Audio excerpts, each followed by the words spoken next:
Hi friends, today வந்து March 25 இன்னைக்கான current அஃபேர்ஸை நம்ம பார்க்க போகிறோம். இன்னைக்கு வந்து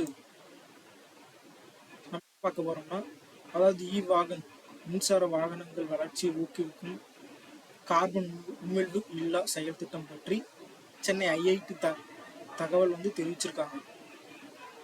இது வந்து என்னன்னா, பேட்டரி வாகனங்கள் மின்சார வாகனங்கள் செயல்திறன், அதாவது பேட்டரி செயல்திறன் பகுப்பாய்வு மற்றும் வலுவான பயன்பாட்டிற்காக அர்ப்பணிக்கப்பட்ட அதிநவீன வசதி மின்சார பேட்டரி பொறியியல் ஆய்வகம் வந்து தொடங்கப்பட்டிருக்கு. இது வந்து யார் வந்து தொடங்கிச்சாங்கன்னா, மத்திய அரசின் கனரக தொழில்துறை அமைச்சகத்தின் கூடுதல் செயலர் டாக்டர் ஹனீப் குரேஷி மற்றும் இவர் தான் வந்து அந்த துறையோட அமைச்சர். மத்திய கனரக வாகனத்துறையோட அமைச்சர் வந்து ஹனீப் குரேஷி மற்றும் மத்திய அரசின் முதன்மை அறிவியல் ஆலோசகர் அலுவலகத்தின் விஞ்ஞானி வந்து பிரீத்தி பன்சால். இவங்க 2 பேர் தான் வந்து இந்த திட்டத்தில் வந்து கலந்து கொண்ட முக்கிய அதிகாரிகள். என்னன்னா 0%, அதாவது 0 எமிஷன் தொடங்கி திட்டத்துக்காக கார்பன் உள்ள செயல் திட்டத்தை வந்து ஐஐடி தெரிவித்துள்ளது. சென்னை ஐஐடி இயக்குனர் பேர் வந்து வி காமகோடி அவர்கள் தான் சென்னை ஐஐடியின் தற்போதைய இயக்குனர்.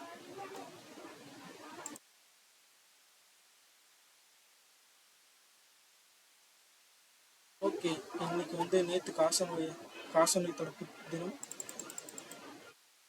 இன்னைக்கு நம்ம வந்து திருக்குறள் தான் பார்க்க போறோம். அதாவது என்னன்னா, நன்று ஆற்றலுள்ளும் தவறுண்டு அவரவர் பண்பறிந்து ஆற்றா கடை.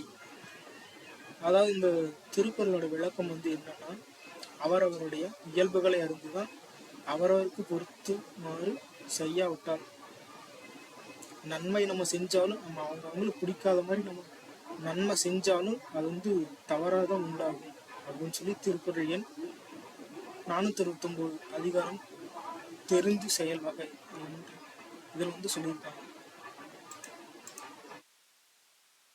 Thirukkural most important. இதில் வந்து நிறைய கேள்விகள் வர வாய்ப்பு உள்ளது. நம்ம அடுத்தபடியாக பார்த்தோம்னா, யாருக்கு எனக்கு அப்பாயின்மெண்ட்னா, பதவி பிரமாணம் வந்து நிதி செயலாளராக முன்னதாக இருந்த நிதி செயலாளராக இருந்த துஹின்காந்த் பாண்டே இந்திய பங்கு பரிவர்த்தனை வாரியத்தின் தலைவராக இம்மாத தொடக்கத்தில் நியமிக்கப்பட்டார். அந்த இடம் வந்து வேக்கண்டாக இருக்கிறதுனால புதிய நிதி செயலாளராக அஜய் சேத் நியமனம் செய்யப்பட்டுள்ளார்.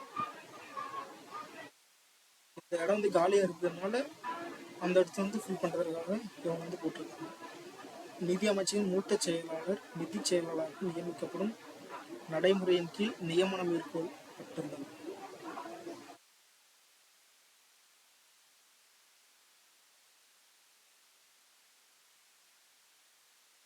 ஓகே ஃப்ரெண்ட்ஸ், அவ்வளோதான். தேங்க்யூ.